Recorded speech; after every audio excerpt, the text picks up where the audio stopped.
Angela Parker here at Rivergate Toyota, where it's not a great deal unless it's a great car. And right now, profit takes a backseat to volume. Here's what we're talking about. Right now, when you buy any fun-to-drive 2004 Camry, any sporty Corolla, or any of our all-new SUVs, you can get up to $5,000 in cash savings. That's why we've sold 80,000 cars and trucks in Middle Tennessee, and we're still counting. That's Rivergate Toyota. We've got the Toyotas, we've got the financing. And you can count on it.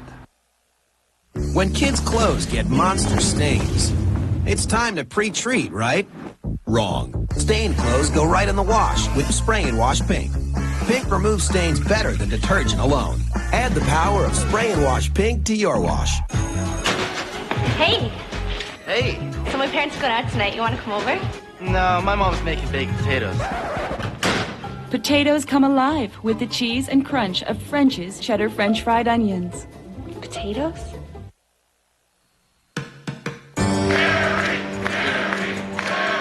"17 contests so far, and John Kerry racks up his 15th win. I want to thank the state of Wisconsin for moving this cause and this campaign forward tonight. But a strong showing for John Edwards has him claiming it's now a two-man race. The message was this: objects in your mirror may be closer than they appear. Howard Dean once again lags far behind.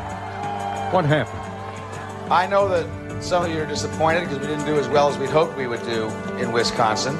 Tonight, vote 2004, the Wisconsin primary.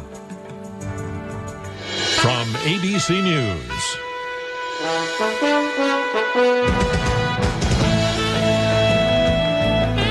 This is Nightline. Reporting from Washington, Ted Koppel. One of these years, on one of these primary election nights, some candidate who's just had the stuffing knocked out of him for the 14th time in a row will startle a television interviewer by saying, "Actually, I'm only staying in the race on the off chance that I'll be offered the vice presidential slot on the ticket, or a cabinet post, or the next available seat on the Supreme Court." That, however, is not what happens in American politics. To publicly acknowledge a willingness to settle for anything less than the presidential nomination is to lose whatever leverage you might have left. Better to get out of the race altogether and count on the frontrunner's gratitude than to stay in the race and admit that you can't win. Which is what makes Howard Dean's candidacy tonight something of a mystery. His campaign appears to have gone into cardiac arrest. In Wisconsin tonight, he came in a poor third. But for the moment, Dean is neither pulling out nor mounting any sort of a real campaign anymore. We'll focus on that a little later.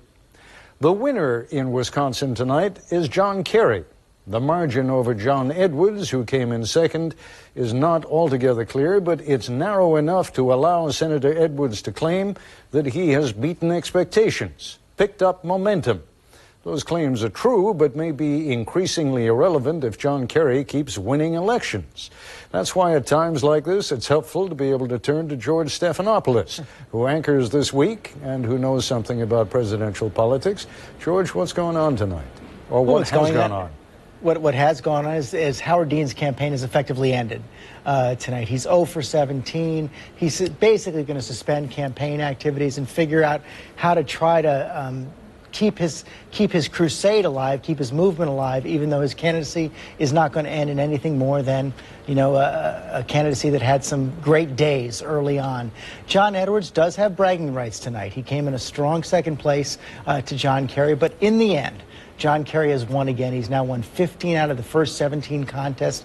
No one who's had this kind of start has ever been denied the nomination. It's hard to see how John Kerry is going to be denied it as well. Well, you can do it mathematically, I suppose. If you look at the number of delegates, John Kerry certainly doesn't have it sewed up yet. What does he have to do to sew it up beyond all hope for John Edwards? Well, the big date is obviously March 2nd. It's coming up in 2 weeks. You have 11 states. You have 1,151 delegates at stake. Big states like New York, California, Ohio, Georgia.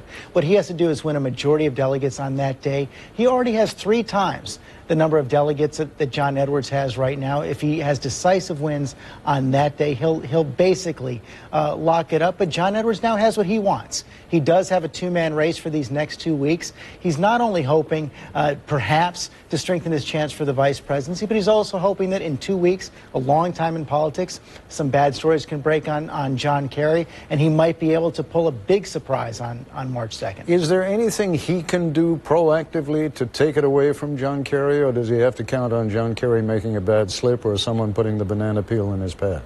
Mostly a slip by John Kerry, but we saw some hints in this Wisconsin primary of what John Edwards can do.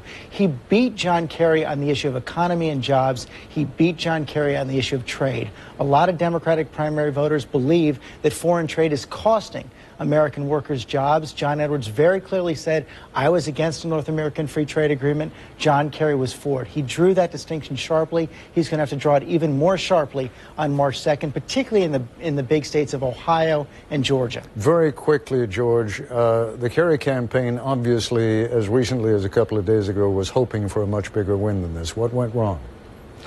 Probably didn't spend enough time in Wisconsin, probably didn't spend enough money in Wisconsin. Also, he was the presumptive nominee. He started to get the stories that a nominee gets. He was getting some negative stories in the press about his personal life. He was already getting hit by the Bush campaign. And I think a little bit of buyer's remorse set in among Democrats. George Stephanopoulos, thanks very much. Thank you. Earlier this evening, I spoke with Senator John Edwards, who finished a close second in today's Wisconsin primary. Senator Edwards, as you and I speak, ABC has declared Senator Kerry the winner in Wisconsin. We project that you will be coming in somewhere within 10 points or so of Senator Kerry. Does that constitute a good finish as far as you're concerned? Because when all is said and done, you still came in second. Oh, it's a huge surge. I mean, I was behind Senator Kerry by 30 to 35 points 3 days ago. And what's happened, I think, is people are responding to my message of protecting jobs and creating jobs. We had a great debate Sunday night here in Wisconsin, and yesterday I got the endorsement of the largest newspaper in Wisconsin, and they made the case that I was the most electable. And if you look at the exit results, apparently I had a big lead over Senator Kerry among independents, who we have to get to win the general election in the fall. Explain to me how this works ultimately, because there does come a point when if you keep on coming in second, someone's going to say, sorry, but you are not the nominee. I think the way it works is we're now clearly to a two-person race. That's what I've been waiting for, Ted, for weeks now. And it's now clear that it's Senator Kerry and myself. I think the focus will be on the two of us, the differences between us, the strengths that each of us bring to the race against George Bush. If you've been looking at, I saw a national poll today that showed him going down and me surging up. Now, I think this is going to be a very competitive race going into Super Tuesday, and I'm looking forward to it. Tell me what the 2 or 3 issues are that so differentiate your candidacy from his that people are going to be able to look at that and say, I get it, I understand, it's got to be Edwards, not Kerry. I think the single biggest issue is jobs, Ted, and trade. You know, Senator Kerry has a legitimate position, but it's different than mine. He supported NAFTA, has supported a whole group of trade agreements. I was against NAFTA, have been against a number of the trade agreements that he supported. And for me, this is not just economic policy and trade policy. It's very personal. I have seen up close what happens when a factory closes. Happened in my own hometown in the mill that my father worked in. It's devastating to the community, devastating to the families who are involved. That's probably the single biggest difference between us. There are other differences between us, both in background and on issues. Now, when I asked you to give me 3, you gave me the one that I've heard over and over again, and I've heard you make that speech about your background, yes. And it's clearly moved a lot of people, but what are the other issues that differentiate? I mean, I'm sure Senator Kerry would say he's also for the creation of as many jobs as possible. What else differentiates the two of you? Well, I can give you 2 other examples. On the issue of the struggles of the middle class, Senator Kerry talks about the struggles of the middle class, as do I, but I've laid out the most comprehensive plan about how we strengthen and expand the middle class, helping them save, helping them invest, cracking down on predatory lenders and payday lenders and credit card companies. This is something special and unique to me. I'm the candidate in this race that has consistently talked about lifting the 35 million Americans who live in poverty out of poverty. I think it's a moral issue, something I feel deeply about, something I talk about much more and more consistently than Senator Kerry. So there are 3 issues. I think there are actually more, but those are 3 of the big ones. These are all economic issues. What about the differences between the two of you on foreign policy? Are there any? I think there aren't great differences between us. I think both of us believe that we need to internationalize what's happening in Iraq. Both of us believe America needs to lead and be strong, but we need to lead in a way that works with the international community and doesn't alienate them. I don't think there are huge differences between us on how America leads around the world. Senator Edwards, again, as you point out, you've come a long way from where you were a few days ago. I congratulate you on that. Look forward to talking to you as this campaign goes along. Thank you, sir. Thanks, Ted. Thanks for having me. One day you're the front runner, the next everyone around you is saying, time to get out. Dr. Dean's Wild Ride when we come back. This is ABC News Nightline, brought to you by Circuit City. Computer, scanner, printer, need it all. Got to burn CDs, email goofy pictures, and definitely need a video card for games. Is that it? It does it for me. What do you guys need it to do? Whatever you need, save on your new computer today at Circuit City. Right now, save $400 on this HP notebook computer with DVD player and CD burner. Just $699.99 after mail-in rebates and instant savings. Circuit City, we're with you. The stylish Christopher Lowell collection has arrived. 4 brand new pre-coordinated lines available exclusively at Office Depot. Designer home office furniture perfect for any look, any lifestyle, and any budget. The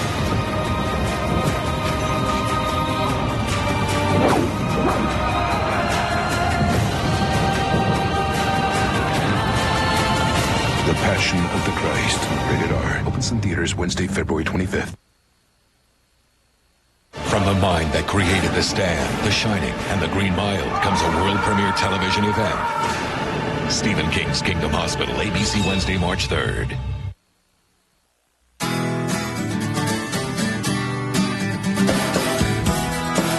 Introducing the Nissan Quest, a revolutionary minivan featuring 5 Skyview windows, frontal 5-star safety rating, an innovative center console, automated side and rear lift doors, and fold-away second and third row seats.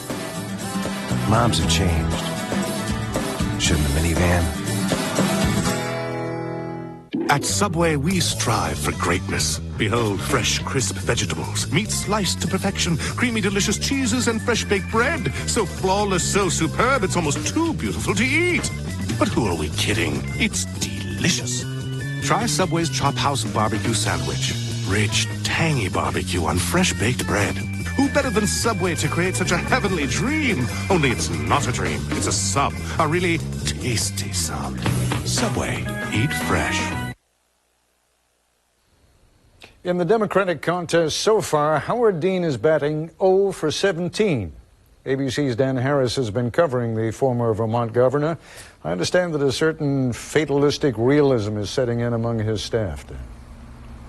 Well, there's a little bifurcation. The official line is this guy is still in the race. He goes back home to Burlington, Vermont tomorrow to talk to his supporters and his staffers and figure things out, and we won't hear any official announcement until Thursday. Unofficially, I was speaking to one of his spokespeople after the event tonight. I turned to her and I said, "This is the last real speech of the campaign, isn't it?" And she said, "Yeah, it is." And then we talked about how strong he was in the speech, and she looked down, started to cry, and walked away. What do you think are Dr. Dean's options at this point? Well, there seem to be 2 camps in his campaign right now. There are people within the campaign who are arguing seriously that he should back John Edwards and drop out. Throw his support to John Edwards as a way to block John Kerry. Many of the people on the campaign and on the campaign website are very strongly anti-Kerry. The other argument, and there's serious discussions going on about this right now, is how to take this movement that Dean has built, which consists of 640,000 people who have signed up on the internet and who have donated around $50 million, an unprecedented amount, how to take this movement and turn it into a permanent political organization. What we're hearing from this camp within the Dean campaign is that Dean is not likely to deliver a formal concession speech on Thursday. Instead, he'll say something like, this is a transition now between a full-fledged candidacy and the beginning of a movement to finish what I've begun with this campaign. Now, anytime you talk about Howard Dean, though, you have to have the following caveat. This is an unpredictable guy, and everything is subject to change. I was going to say, if he's going to do what you've just laid out there, that sort of precludes him endorsing either candidate.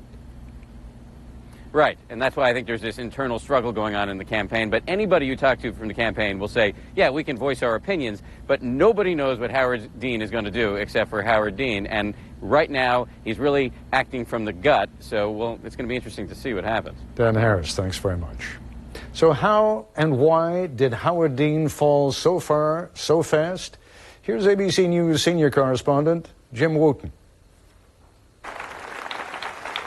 Today I announce that I am running for the presidency of the United States of America. Imagine for a moment, imagine that after months and months and miles, after hundreds of speeches in dozens of states to thousands of people cheering and shouting, imagine after all that, it's all over. And although the Democrats in the country won't soon forget the Dean campaign, it'll be remembered primarily not for its amazing rise, but rather its precipitous fall. Howard Dean lived every long shot's dream, seemed to have the nomination within his reach, if not his grasp. His face famous on magazine covers, national news broadcasts. One of them, this man, former Vermont Governor Howard Dean. The man who has rocketed from the bottom to the top of the Democratic pack by blistering President Bush. And now, for him and all his loyalists, the undeniable numbers must be sad, if not numbing. Hi, I'm Governor Howard Dean. After raising $40 million, more than any other Democrat, his campaign limped into Wisconsin last week, hurting for money. Moreover, in the last 29 days, Dr. Dean has lost 17 consecutive primaries and caucuses, and in most of them, he finished nowhere close. Nice to meet you. Welcome to Wisconsin. Sure, General Clark now out of it, and Senator Edwards still in it, haven't done much better. And as Senator Lieberman was winless, so was Congressman Gephardt. And yet their combined lack of success against Senator Kerry pales in comparison with Dr. Dean's spectacular collapse. That's what I'm about to do. So, why is that?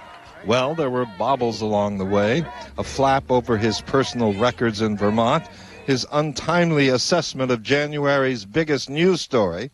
But the capture of Saddam has not made America safer.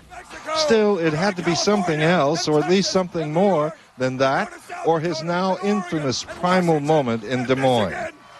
And then we're going to Washington, D.C. to take back the White House! Yeah! That night astonished just about everybody. Perfectly understandable. Dean was endorsed by Al Gore, by Tom Harkin, Iowa's popular Democratic senator, constantly at his side. Didn't matter. He had the imprimatur and muscle of AFSCME, the Public Employees Union. Didn't matter. Not in Iowa, not in New Hampshire.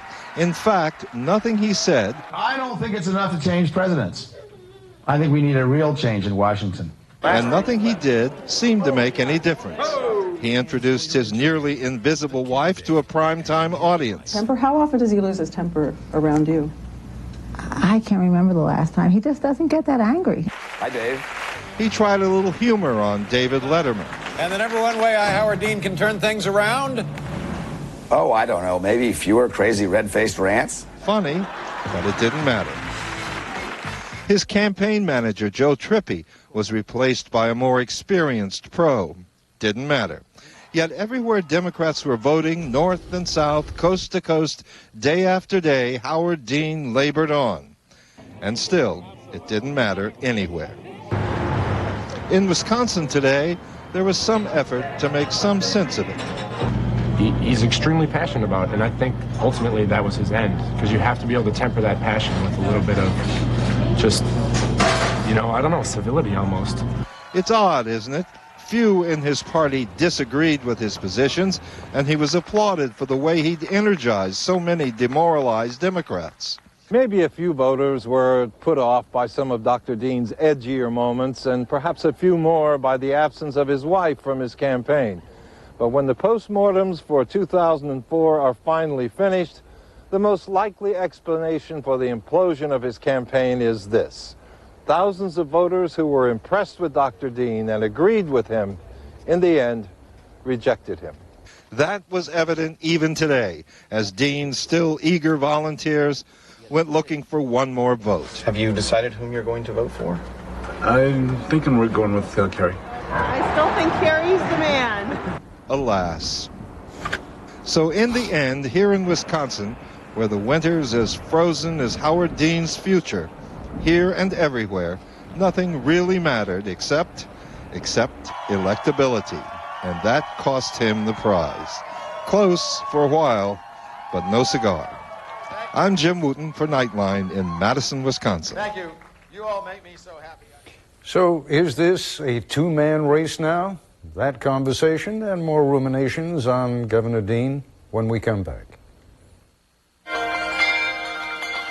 It's a beautiful morning. I don't want to go surfing, and I'm not looking to sail around the world. All I want is to get out here early and surprise a few clams. Ask your doctor today about Vioxx, a prescription medicine from Merck, and find out what Vioxx can do for you. My doctor prescribed Vioxx, and I stayed with it. Vioxx.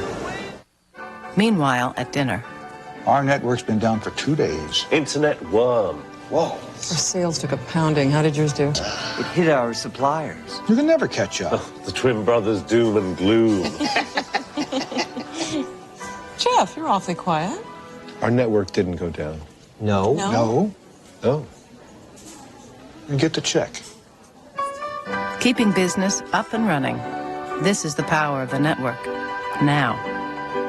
A few years ago, I get this pain. It's no big whoop, just a little heartburn. Yeah, a burning, piercing fireball right here. So I cut down on the foods that bother me. I changed my diet. I worked out. Even my mom tries to help. Son, try sleeping on an incline. So I slipped some 2x4s under my bed. Oh yeah, my wife really loved that one. Then I started drinking that chalky stuff, popping acid reducers, and it all helped, but the pain keeps coming back 2-3 days a week. Okay, finally visit my doctor. He says it's acid reflux disease and prescribes Prevacid to help prevent the acid and heal the damage. So I take it like he says, and guess what? It really helps stop the acid pain. How's that for a happy ending?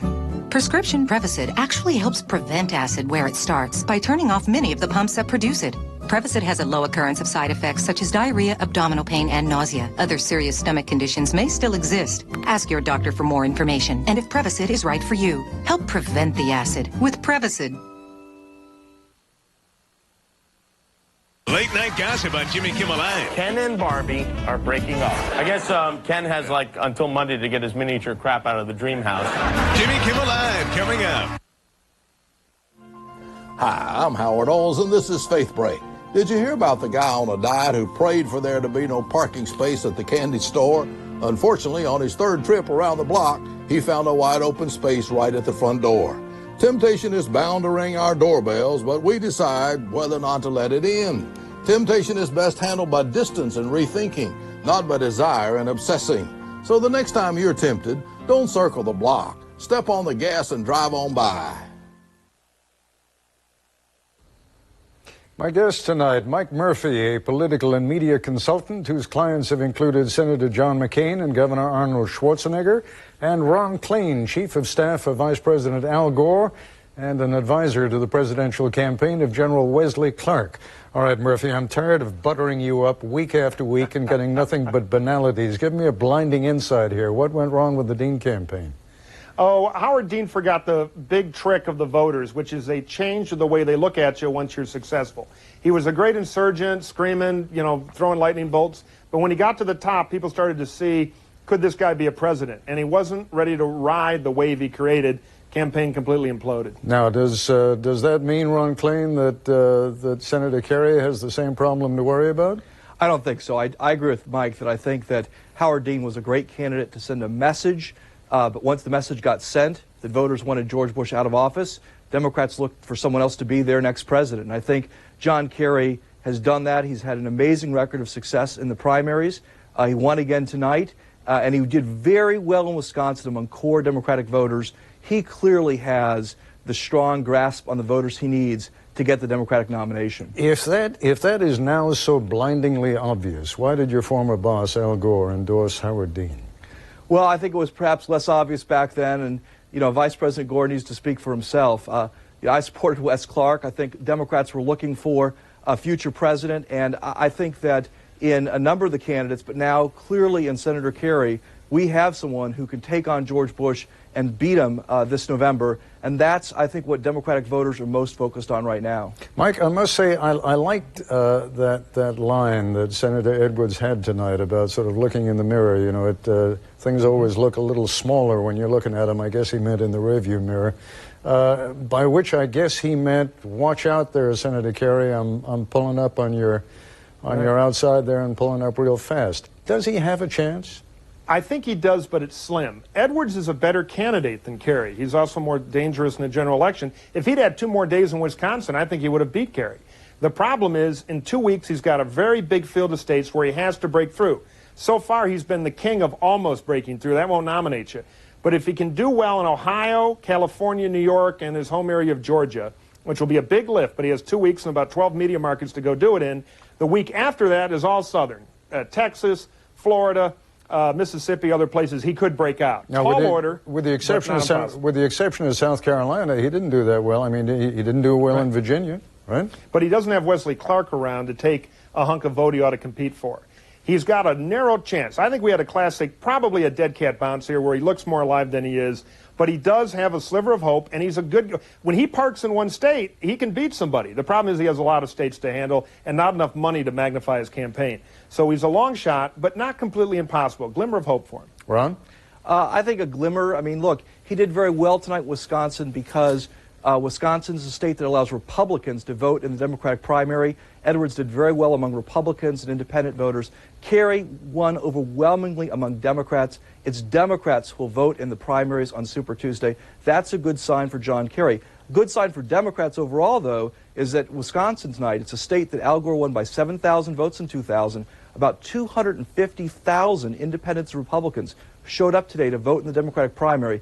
That's a good sign for Democrats. It's got to be very troubling to the White House that there's that kind of turnout of independents and Republicans in a Democratic primary in Wisconsin. You couldn't see him, but Mike Murphy is looking particularly belligerent right now. Well, there's just one fact here. I hate to get into a political analysis with facts, but Kerry did great with the voters that have nothing to do with beating the president.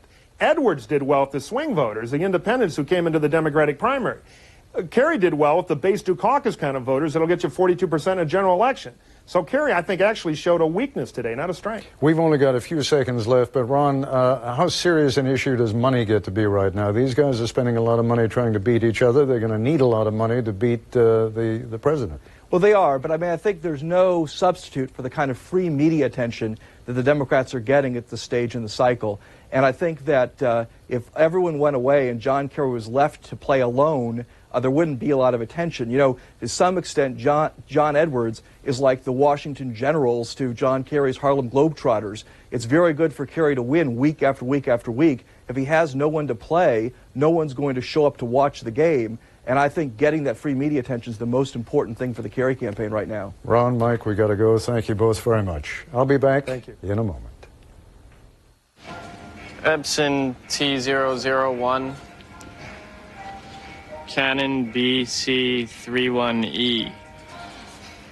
Shopping for ink and toner in most stores is hit or miss. HP C9720. Come on. A. At Staples, we stock a huge selection of cartridges, so we guarantee we'll have the one you need. Online or in store, promise. HP 45. Bingo. Your ink and toner in stock. Staples, that was easy. So where are we on wireless? It's obvious. Default to AT&T Wireless. Obviously. We could obviously consider someone else. Well, it's obvious that wouldn't be... Obvious. But comparing high-speed wireless data networks, Sprint covers 25 million more people than AT&T Wireless in places we do business. More people? More places? Seems pretty... obvious? Let's check out Sprint.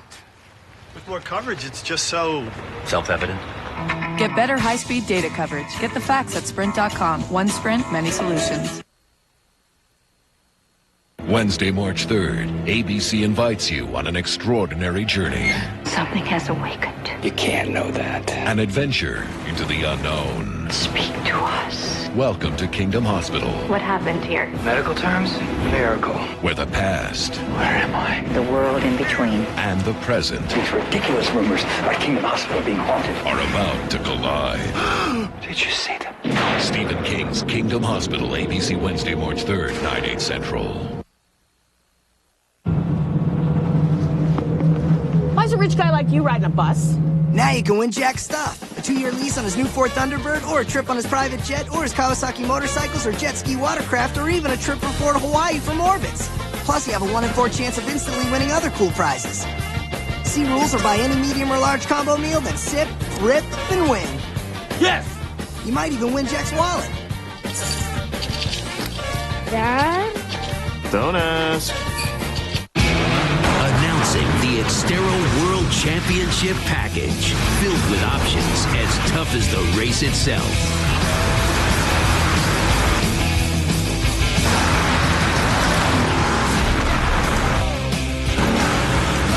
Now get 16 powerful options and save up to $2,610 with cash back. The Xterra World Championship Package. Water not included. And that's our report for tonight. I'm Ted Koppel in Washington. For all of us at ABC News, good night.